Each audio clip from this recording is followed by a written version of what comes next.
কিছুক্ষণ আগে আপনাদেরকে যেমনটা বলছিলাম যে শপথ গ্রহণ অনুষ্ঠান দেখতে মানিক মিয়া এভিনিউতে এই মুহূর্তে হাজারো মানুষের ভিড় জমেছে। আমাদের সহকর্মীরাও বলছিলেন সে কথা এবং আমরা কিছুক্ষণ আগে দেখেছি যে মন্ত্রিসভার শপথ শেষে তারা সংসদ ভবনে প্রবেশ করেছেন। আমাদের সহকর্মী সম্রাট আনোয়ার সেখানে আছেন, আমরা আবারও তার সঙ্গে সংযুক্ত হব। সম্রাট, এখন পর্যন্ত সেখানকার কি অবস্থা আপনার কাছ থেকে জানতে চাই। দক্ষিণ প্লাজায়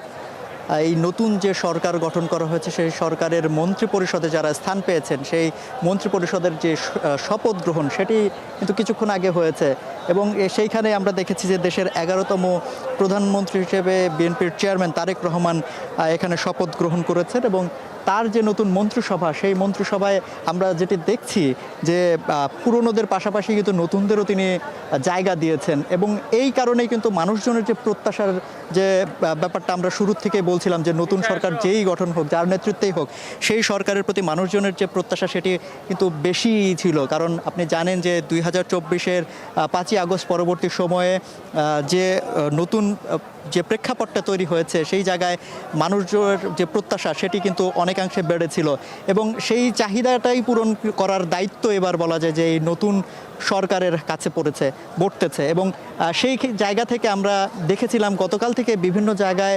বিভিন্নভাবে তথ্য ছড়াচ্ছিল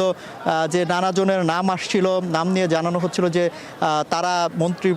সভায় কিংবা মন্ত্রী পরিষদে তাদের নাম আসছে, ডাকছে। তো এই বিষয়টা আসলে চর্চায় ছিল, কিন্তু আজকে আমরা যখন দেখলাম আনুষ্ঠানিকভাবে যখন ঘোষণা করা হলো কিছুক্ষণ আগেই এখানে শপথ করানো হয় এবং নতুন যারা এখানে মন্ত্রী পরিষদে যারা দায়িত্ব পেয়েছেন তাদের যখন নাম ঘোষণা করা হয় তখন কিন্তু আসলে চূড়ান্ত হলো যে বিএনপির পক্ষ থেকে আসলে গতকাল থেকে যে নামগুলো আলোচনায় ছিল সেগুলোর মধ্যে অনেকেই স্থান পেয়েছে এবং অন্যান্য অনেকের যারা প্রত্যাশা করা হচ্ছিল কিংবা আশা করা হচ্ছিল যে হয়তোবা এরা এখানে নাম আসবে মন্ত্রিপরিষদে, অনেক সিনিয়র নেতৃবৃন্দই ছিলেন বিএনপির, তাদের নাম কিন্তু আমরা এখানে দেখিনি। তো সেই হিসেবে নতুন যে মন্ত্রিপরিষদটা হয়েছে প্রায় 50 জনের একটা মন্ত্রিপরিষদ এখানে ঘোষণা করা হয়েছে এবং সেখানে আমরা দেখেছি যে পূর্ণাঙ্গ মন্ত্রী এবং প্রতিমন্ত্রী দুটো জায়গায় কিন্তু পুরনোদের পাশাপাশি অর্থাৎ বিজ্ঞ যারা নেতৃবৃন্দ রয়েছেন বিএনপির বিভিন্ন সময়ে যারা তারা দায়িত্ব পালন করেছেন, তারা ক্ষমতা সামলেছেন এবং বিএনপি দলটাকে তারা সামলেছেন, সেই সব সিনিয়র নেতৃবৃন্দর পাশাপাশি আমরা দেখেছি যে একদম নতুন মুখ যারা বয়সেও তরুণ এবং এই তারুণ্যকেই বলা যায় যে এখানে নতুন মন্ত্রিসভায় আমরা দেখতে পাচ্ছি এবং সে কারণে মানুষজনের যে প্রত্যাশাটা তৈরি হয়েছিল যে নতুন সরকার যারা আসবেন তাদের কাছে, সেদিক থেকে বলা যায় যে এই তারুণ্য নির্ভর যে মন্ত্রিসভা তারা হয়তোবা নতুনভাবে বাংলাদেশকে ঢেলে সাজানোর যে প্রক্রিয়া সেটি হয়তোবা করবেন এবং মানুষজনের যে প্রত্যাশার জায়গাটা সেটি হয়তোবা বাস্তবায়ন করবেন। তো আসলে এই যে সামগ্রিক প্রেক্ষাপট সেটি একটা নতুন বাংলাদেশেরই কিন্তু পথ পরিক্রমা বলা যায় এবং সেই জায়গা থেকে আমরা যদি বলি তাহলে এখন দেখতে হবে যে সামনে তারা কে কোন দায়িত্ব তারা পাচ্ছেন এবং তারা আসলে তাদের পরিকল্পনা কিভাবে সাজান যে নতুন বাংলাদেশকে তারা সামনে নেওয়ার জন্য যে তারা বক্তব্য দিয়েছেন বিভিন্ন সময় আমরা দেখেছি যে নির্বাচনী প্রচারের সময় তারা তাদের পক্ষ থেকে কথা বলেছেন এবং তারা যেভাবে দেশকে সাজাতে চাচ্ছেন সেই পরিকল্পনার কথা ব্যক্ত করেছেন। এখন দেখার বিষয় তাদের পরিকল্পনা তারা কতটুকু বাস্তবায়ন করতে পারে এবং মানুষের প্রত্যাশাটাও কিন্তু সেখানে রয়েছে। তো আসলে সামগ্রিকভাবে বলতে গেলে নতুন মন্ত্রী পরিষদ ঘোষণা করার পরপরই আমরা কয়েকজনের সঙ্গে অল্প বিস্তর কথা বলার সুযোগ পেয়েছি। এখানে দেখতেই পাচ্ছেন যে এখানে এই যে শপথ গ্রহণ অনুষ্ঠান সেই অনুষ্ঠানটি দেখার জন্য এই মানিক মিয়া এভিনিউতে প্রচুর সংখ্যক মানুষের এখানে সমাগম হয়েছে এবং তারা যেটি জানিয়েছেন যে এই যে নতুন মন্ত্রী পরিষদের সদস্যবৃন্দদের যে নাম ঘোষণা করা হয়েছে সেটাকে তারা সাধুবাদ জানাচ্ছেন এবং তারা বলছেন যে হয়তো তারা নতুনভাবে অর্থাৎ আমরা যে বিএনপিকে দেখে এসেছি বিগত সময়ে সেই জায়গা থেকে হয়তোবা তারা বের হবে এবং নতুন করে তাদেরকে নিজেরা সাজাবেন এবং একইভাবে সেই পরিকল্পনার বাস্তবায়ন তারা করবেন নতুনভাবে। তো দেখতেই পাচ্ছেন যে অনুষ্ঠান প্রায় আধা ঘন্টার বেশি সময় হলো শেষ হয়েছে, কিন্তু এখানে মানুষজনের যে উপস্থিতি সেটি কিন্তু এখনও কমেনি। দেখতেই পাচ্ছেন একটি সড়কের একটা পাশ ইতোমধ্যে উন্মুক্ত করে দেওয়া হয়েছে, সেখান দিয়ে কিছু যানবাহন চলাচল করছে, কিন্তু অন্য পাশে আমরা দেখতে পাচ্ছি যে মানুষজনের উপস্থিতি এখনও রয়েছে এবং আমরা দেখেছি দুপুরের পর থেকে এখানে রাজধানীর বিভিন্ন ওয়ার্ডগুলো থেকে বিপুল সংখ্যক মানুষ এখানে মিছিল নিয়ে এসেছিল এবং তাদের মধ্যে অনেকেই কিছুক্ষণ আগ পর্যন্ত আমরা দেখেছি যে এখানে মিছিল করেছেন এবং তারা স্লোগান দিয়েছেন এবং তারা এখান থেকে বের হয়েছেন এবং তারা আসার সময় কিন্তু বিভিন্ন জায়গার ব্যানারগুলোও নিয়ে এসছেন যে তারা কোন থানা কিংবা কোন ওয়ার্ডকে প্রতিনিধিত্ব করছেন সেই বিষয়টি তারা জানিয়েছেন। এবং এখানে যখন মন্ত্রী এবং প্রতিমন্ত্রীদের যখন নাম ঘোষণা করা হয় সেই সময় আমরা দেখেছি যে এখানে মানুষজন স্লোগান দিচ্ছিলেন, তারা সাধুবাদ জানাচ্ছিলেন, হাততালি দিচ্ছিলেন, স্লোগান মুখর হয়েছিল পুরো বলা যায় পুরো এই সংসদ ভবনের সামনের জায়গাটা। তো আসলে মানুষজনের উপস্থিতি এখন পর্যন্ত রয়েছে, ধীরে ধীরে কমবে হয়তো, কিন্তু আপনারা জানেন যে এই যে আজকের যে শপথ গ্রহণ অনুষ্ঠান সেই শপথ গ্রহণ অনুষ্ঠানকে কেন্দ্র করে এখানে আয়োজন করা হয়েছে। এখানে রাস্তাতেই একটি অস্থায়ী মঞ্চ তৈরি করা হয়েছে এবং সেই মঞ্চে সাজানোর যে কার্যক্রম সেটিও বলা যায় যে প্রায় শেষ পর্যায়ে রয়েছে এবং সেখানে সেই মঞ্চের যে পারফরমেন্স হবে সেগুলো দেখার জন্য মানুষজন ওয়েট করছে, এখানে অপেক্ষা করছে।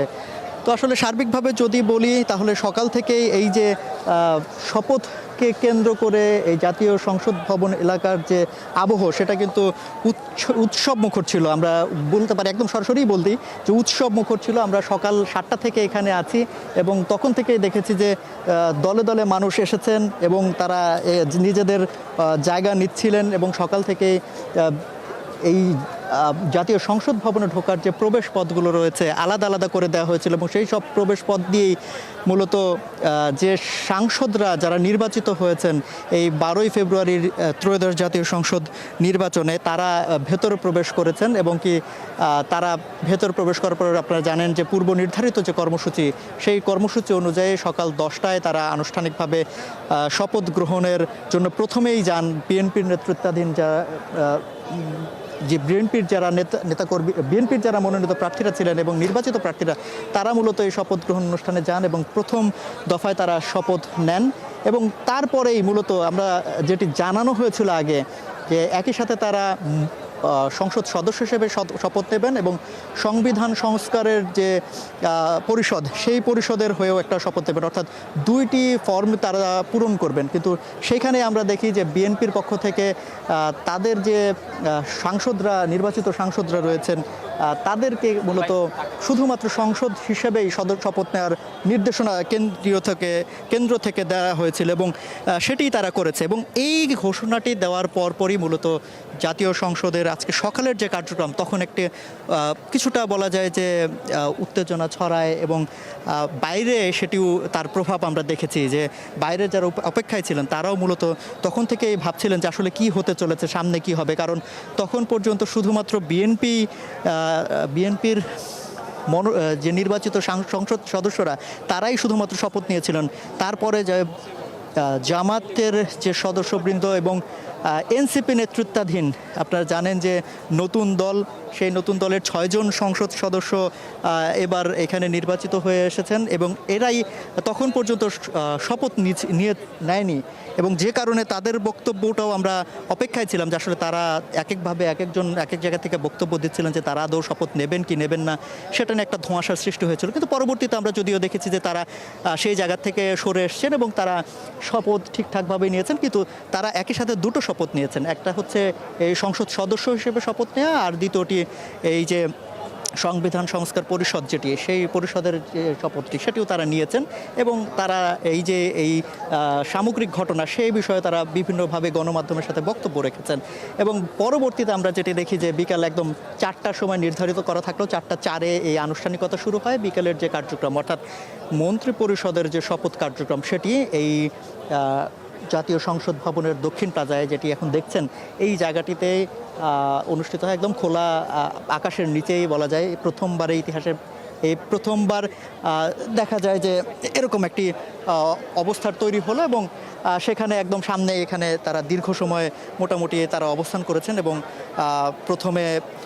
প্রধানমন্ত্রী হিসেবে তারেক রহমান এখানে শপথ নেন এবং তারপরে